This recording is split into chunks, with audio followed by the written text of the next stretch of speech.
வணக்கம்பளி. அறந்தாங்கியை தாண்டி கட்டுமாவடின்னு ஒரு ஊர். அதுக்கு பக்கத்துல அடைக்கத்தேவன்னு ஒரு கிராமம். கிராமத்துக்கு உண்டான எல்லா அடையாளமும் இருக்கக்கூடிய ஊரு தான் இது.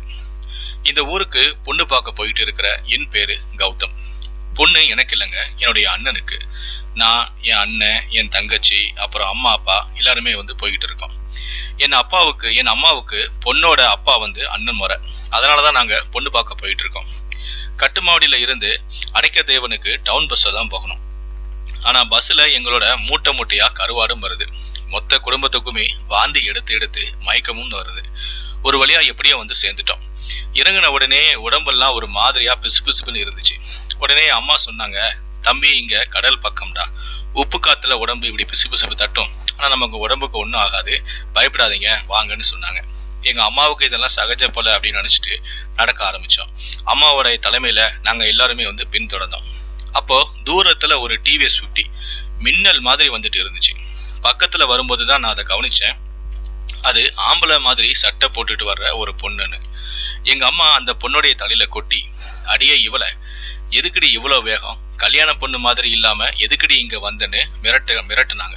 பதிலுக்கு அந்த பொண்ணும், அப்பா வேற கொள்ளைக்கு போனாரு, இன்னும் வரல, தம்பியையும் காணோம், வெயிலுக்கு இங்க எம்புட்டு தூரம் நடந்து வருவீங்க, அதான் நானே வந்தேன்னு சொல்லிச்சு. அப்போ என் அண்ணன் என் முகத்தை சோகமா பார்த்தான். அதுக்கான காரணமும் இருந்துச்சு. ஏன்னா அந்த பொண்ணோட நிறம் அப்படி. அந்த பொண்ணு கருப்பா இருந்தா. அந்த பொண்ணு அம்மா தங்கச்சிய முதல்ல கூட்டிட்டு போனான்.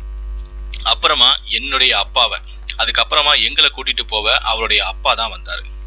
அப்புறம் ஒரு வழியா அவளுடைய வீட்டுக்கு போய் சேர்ந்தோம்.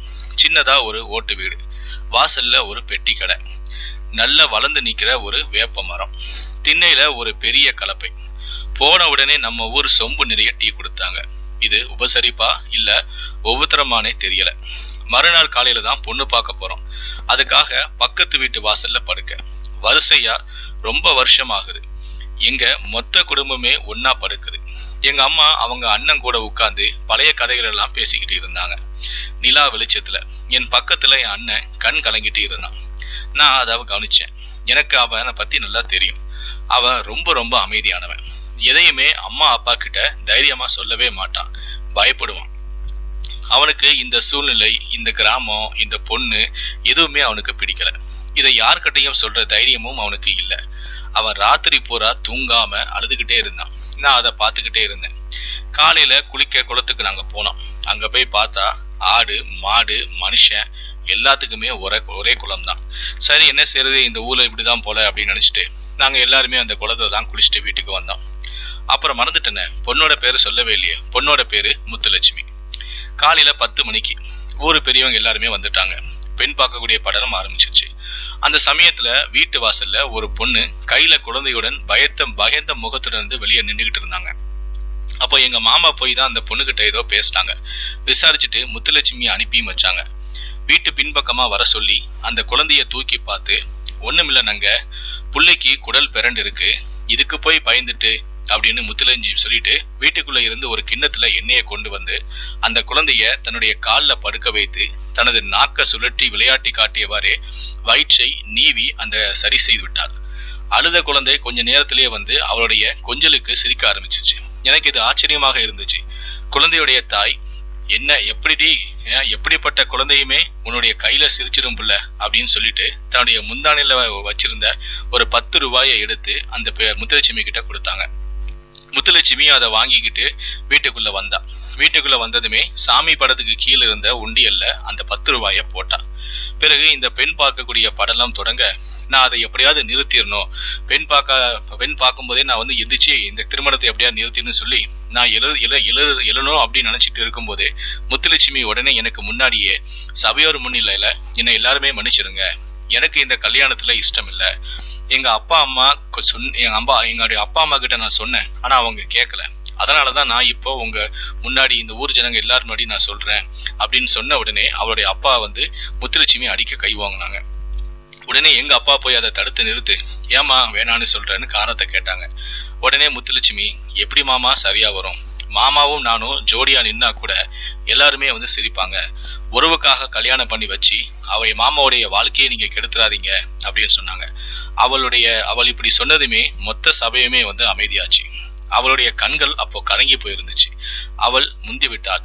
என்னுடைய அண்ணன் மௌனத்தின் மொழி உணர்ந்து தன்னை தாழ்த்தி அவள் உயர்ந்து விட்டாள் அப்படின்னு என் மனசுக்குள்ள தோணுச்சு. அன்னைக்கு மதியமே சரி அவதான் அவன் கல்யாணத்துக்கு விருப்பம் இல்லைன்னு சொல்லிட்டாங்களேன்னு நாங்க மதியமே ஊருக்கு கிளம்புனோம். நாங்க சீக்கிரமாவே எல்லாருமே ஊருக்கு கிளம்பிட்டோம். மதியம் சீக்கிரமாவே சாப்பிட்டுட்டு வேகமா நம்ம ஊருக்கு போய் சேர்ந்தோம். இப்பவே கிளம்புனதான் சீக்கிரமா நைட்டுக்குள்ள வீட்டுக்கு போயிடலாம் அப்படின்னு சொல்லி கிளம்பினோம்.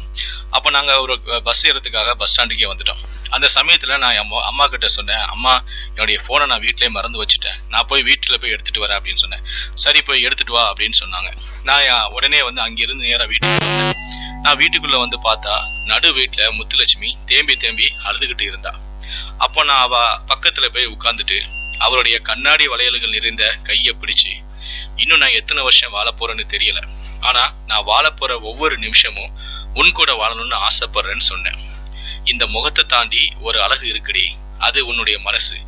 இந்த கருவாச்சி முந்தானைக்குள்ள புதைந்து வாழ நான் விரும்புறேன், என்ன கல்யாணம் பண்ணிக்கிறியான்னு கேட்டேன். உன்னுடைய உன்னுடைய உன்னுடைய அருமை வந்து என்னுடைய அண்ணனுக்கு தெரியல, நீ என்ன கல்யாணம் பண்ணிக்கிறியா அப்படின்னு சொல்லி கேட்டேன். அப்படி நான் கேட்டதுமே அவளுக்கு திடீர்னு அதிர்ச்சிகள் உறைந்து போய் என்னுடைய கையை உதறி தள்ளிட்டு வீட்டுக்குள்ள போய் ரூமை சாத்திக்கிட்டா, கதவை போட்டிக்கிட்டா. நானும் கதவை தட்டி தட்டி முத்துலட்சுமின்னு கொஞ்ச நேரம் கத்தி பார்த்தேன். அவ கதவை திறக்கவே இல்லை. கொஞ்ச நேரம் நான் வெளியே காத்துக்கிட்டு இருந்தேன். அவ வருவான்னு பார்த்தேன், அப்பவும் வரவே இல்லை. சரி உடனே நான் கிளம்புறேன், உனக்கு என்ன கல்யாணம் பண்ணிட்டு கூட உனக்கு விருப்பம் இல்லை போல அப்படின்னு சொல்லிட்டு என் அண்ணன் வந்து மௌனமா இருந்து அவனுக்கு விருப்பம் இல்லைன்னு உனக்கு எப்படி உணர்த்தினானோ அதே போல நீயும் வந்து மௌனமா இருந்து என்ன கட்டிக்கிறதுக்கு உனக்கு விருப்பம் இல்லை போலங்கிறத நீ உணர்த்திட்ட, எனக்கு புரிஞ்சிருச்சு, நான் வந்து கிளம்புறேன் அப்படின்னு சொல்லிட்டு வீட்டுல இருந்து வெளியே வந்தேன்.